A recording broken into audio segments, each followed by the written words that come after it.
Wawancara Pro 3. Prof. Tria, selamat pagi. Selamat pagi Mbak Hana.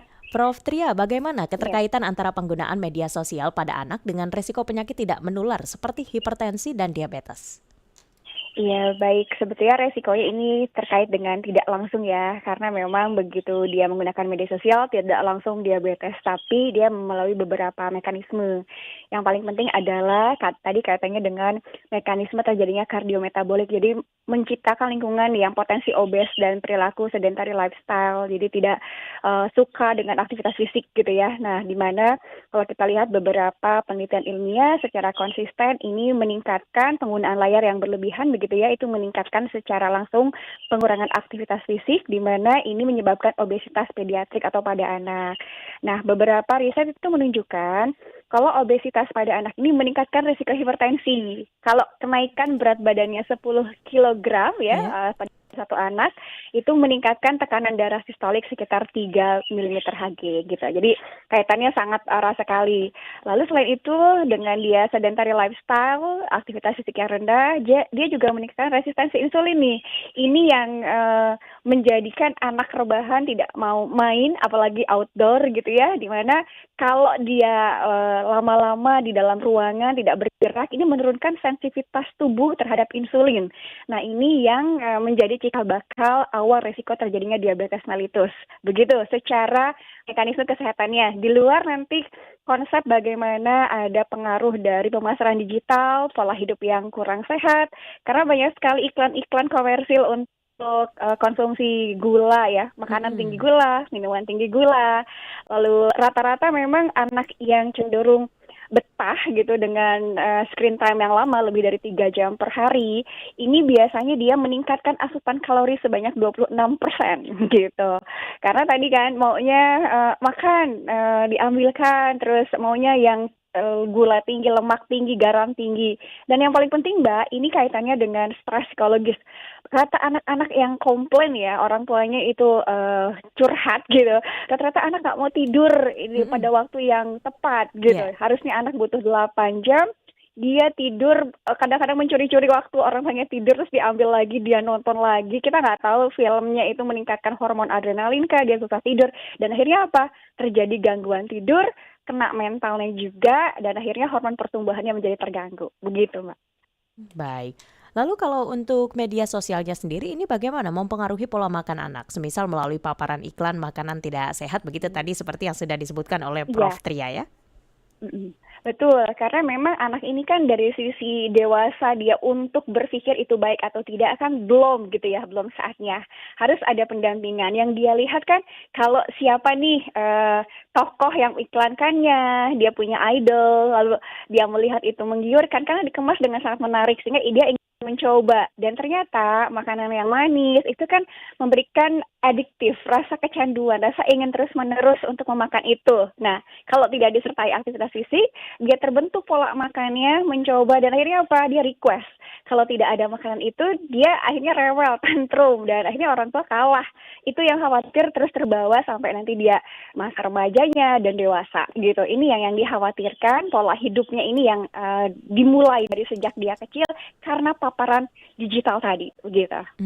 Nah, Prof kan juga suka ada anak ini yang sambil makan, begitu lalu juga sambil scrolling begitu di gadget. Nah, Iya. bagaimana kebiasaan multitasking tersebut? Scrolling sambil makan berdampak di regulasi nafsu makan anak, Prof. Iya betul, karena gini, kualitas makan itu kan dipengaruhi oleh fokus, kesenangan, dan kondisinya pada saat dia makan, kecenderungan kalau dia sambil nonton gitu ya, dia di mood gitu, lama gitu ya, tidak konsentrasi bahwa dia harus menghabiskan makanan, bagaimana jamnya dia harus diatur, seberapa besar porsinya gitu, mekanisme absorpsi tubuh juga menjadi tidak optimal begitu ya, karena kan di mood atau makanan yang terlalu lama di mulut itu juga tidak baik, dan porsi yang harusnya tadinya habis satu piring gitu, akhirnya karena lama makanan sudah dingin, sudah tidak menarik lagi, dia kadang-kadang mungkin si hormon ini stresnya terganggu, dia lihat film yang seru, dia sebel, dia apa, jadinya nggak mood untuk makan gitu. Dia terbawa suasana untuk ngelihat si filmnya bukan untuk konsentrasi makannya gitu. Nah, Prof. Tria, berarti memang baiknya Mm. kalau lagi makan itu tidak boleh sambil scrolling begitu ya? Berarti kalau untuk sedang Ya, makan itu gadgetnya diambil saja baiknya begitu untuk anak, Prof. Tria? sebaiknya begitu. Jadi memang sangat penting peran orang tua, Mbak. Peran orang tua pada saat dia makan mendampingi, bukan hanya sekedar menghadirkan peran orang tua, tetapi itu adalah kesempatan untuk memberikan edukasi kepada anak. Misalnya, kalau dia makan sayur, orang tua bisa menceritakan tanpa harus misalnya dia cari tahu sumber ini kalau makan wortel itu seperti apa. Harusnya orang tua memberikan ceritanya gitu ya, memberikan bahwa ini manfaatnya. Kalau scrolling dikhawatirkan dia niatnya sih cuma mau nonton kartun ya, tapi ada iklan komersil yang tiba-tiba masuk, terus dia keklik gitu kan, nggak sengaja. Ternyata itu adalah iklan yang tidak baik untuk usianya. Nah, jadi kemana-mana gitu ya. Nah, sehingga akhirnya tidak hanya dikhawatirkan dia tidak fokus, tapi akhirnya terselip iklan-iklan atau pesan-pesan yang tidak pantas untuk usianya. Jadi peran orang tua sangat utama sekali dalam hal ini, begitu. Baik. Nah, Prof. Tria, kalau untuk rekomendasi durasi ideal penggunaan media sosial, penggunaan gadget ini apakah 3 jam tadi seperti yang disebutkan atau ada cara lain waktunya begitu, Prof? Iya, sebetulnya memang kalau anak terutama balita ya itu sebaiknya dihindarkan gitu untuk dia dimulai untuk membiasakan membuka layar begitu ya. Nah, kalau terkait batasan, ada batasan 1 jam idealnya, tapi kan 1 jam ini bukan hanya sekedar masalah jam. 1 jam bisa jadi dia kualitas yang dilihatnya bisa juga mendoktrin pikirannya. Jadi kalau saya harap mulai dari 5 tahun ini ya balita sebaiknya memang mungkin media sosial ini diperkenalkan untuk edukasi yang itu pendampingan orang tua yang sangat tinggi. Artinya tidak harus mentang-mentang dibatasi 1 jam, akhirnya dipersilahkan begitu saja, begitu ya. Kalau memang ternyata bisa dialihkan dengan aktivitas fisik di luar, dia bermain, kan masa anak-anak ini masa bermain gitu ya. Masa toddler ini masa sangat indah untuk mereka menumbuhkan kognitifnya, psikomotorik, sebaiknya dialihkan saja gitu. Kalaupun harus dia melihat karena ada pesan untuk media edukasi, itu perlu utama pendampingan guru atau dari si orang tua tadi. Jadi batasan itu jadi tidak mutlak gitu, Mbak. Harusnya bisa tidak dilakukan 1 jam itu, meskipun ada bolehlah 1 jam gitu. Baiknya tidak dilakukan gitu. Kalau untuk anak-anak ya Mbak ya, kalau 16 tahun, karena memang sekarang model pembelajaran kan juga sudah menggunakan teknologi ya, gitu ya, Iya. sudah ada teknologi, learning management system dia menggunakan media teknologi, ada media sosial yang harus dia mencari referensi. Nah ini dibatasi 2 jam ya, meskipun batasan 3 jam sebaiknya kita tidak menggunakan maksimumnya gitu, tapi harus under 3 jam tadi. 2 jam dengan catatan yang dia akses adalah edukasi yang baik untuk meningkatkan pengetahuannya yang baik, begitu. Baik. Nah, Prof. Tria, kalau untuk pendekatan edukasi gizinya ini seperti apa yang dapat dikombinasikan dengan literasi digital? Tapi Prof. Tria menjawabnya setelah pesan berikut ini ya, Prof ya. Silahkan. Catatan peristiwa. Gusti Ngurah Made Agung lahir pada 5 April 1876 di Puri Agung, Denpasar, Bali. Ia adalah Raja Badung ke-7 yang gugur dalam Perang Puputan Badung tahun 1906. Perjuangan I Gusti Ngurah Made Agung diantaranya menentang Perjanjian Kuta yang ditandatangani pendahulunya pada 13 Juli 1849, menentang larangan pemerintah Hindia Belanda terhadap pelaksanaan upacara Mesatya, dan menolak tuduhan Belanda atas perampokan kapal dagang Sri Kumala. Perjuangan I Gusti Ngurah Made Agung memberikan inspirasi kepada rakyat Bali untuk melakukan perang puputan selanjutnya, seperti yang dilakukan oleh pasukan I Gusti Ngurah Rai dalam puputan Margarana. I Gusti Ngurah Made Agung diangkat sebagai pahlawan nasional Indonesia pada tanggal 5 November 2015.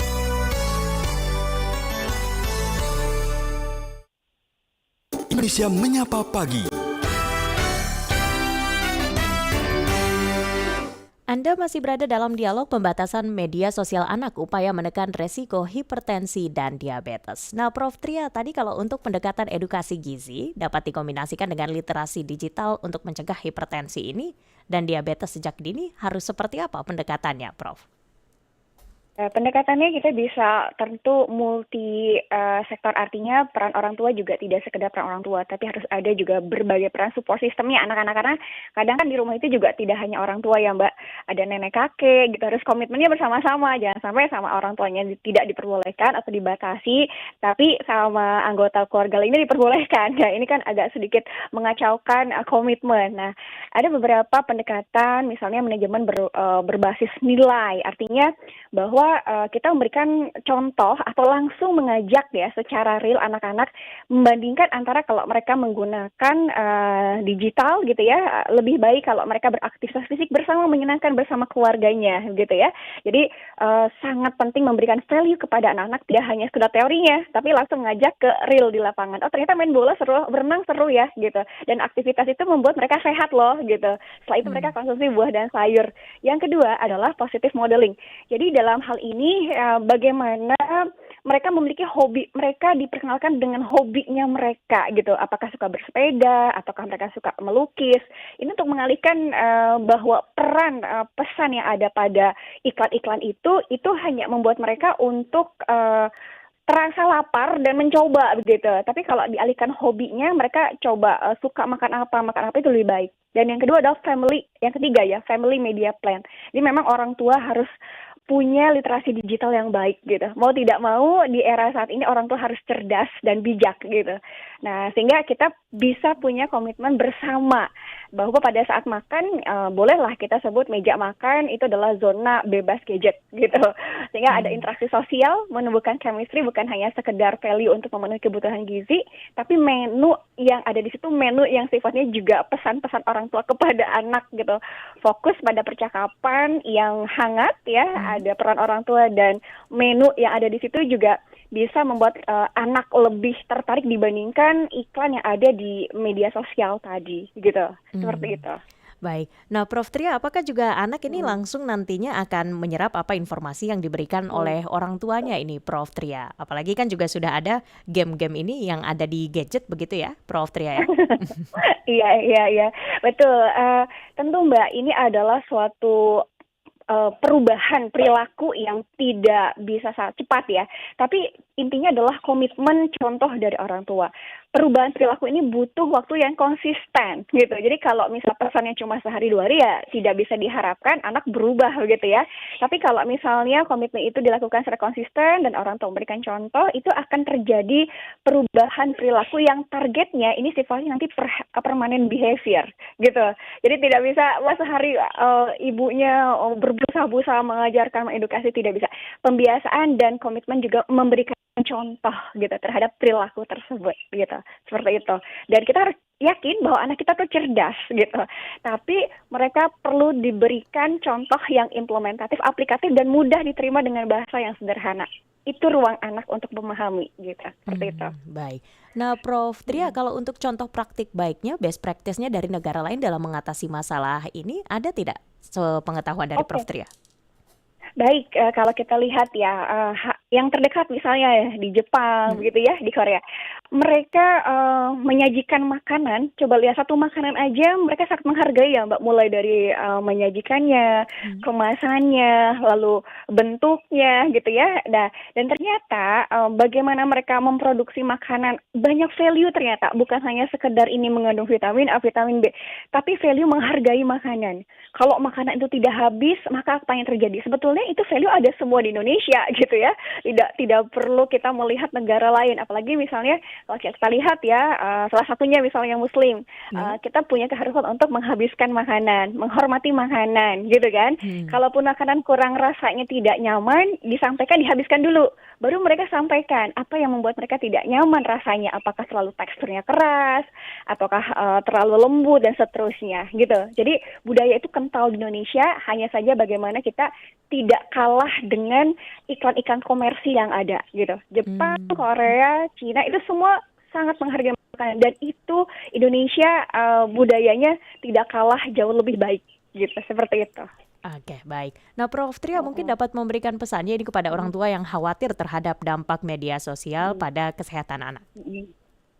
Ya, baik. Jadi sebagai orang tua kita tidak cukup khawatir, tapi kita perlu aksi nyata bagaimana kita menjaga dan memberikan peran yang sangat konkret untuk menjadi role model bagi anak kita untuk masa depan mereka dengan cara apa? Kita melakukan contoh kepada mereka makan yang baik, aktivitas yang baik, dan tentu mengajak keluarga untuk sehat bersama. Itu dari saya. Baik. Nah, Prof. Tria, kalau memang tren ini tidak dikendalikan ya, Prof. Tria ya, masih saja begitu menggunakan gadget saat makan. Bagaimana proyeksi kasus hipertensi dan diabetes pada generasi muda di masa depan? Baik, saat ini saja lonjakan resiko diabetes dan hipertensi pada anak itu sudah lebih dari 3 kali lipat ya Mbak. Maka ketika kita tidak semua elemen, tidak hanya orang tua ya, termasuk para produsen makanan, begitu ya, menghimbau dan lalu juga elemen lainnya, pemerintah dan seterusnya, ini harus bersama-sama karena kalau tidak dicegah, maka kita akan berhubungan dengan investasi masa depan, begitu. Tentu beban kesehatan ini menjadi sangat dominan, bukan mencapai Indonesia emas 2045, yang terjadi adalah mencapai Indonesia cemas 2045, begitu. Baik, Prof. Tria, terima kasih ini telah berbincang bersama kami dan juga mengedukasi masyarakat, begitu pemirsa RRI Net terkait hal ini. Selamat pagi, Prof. Tria.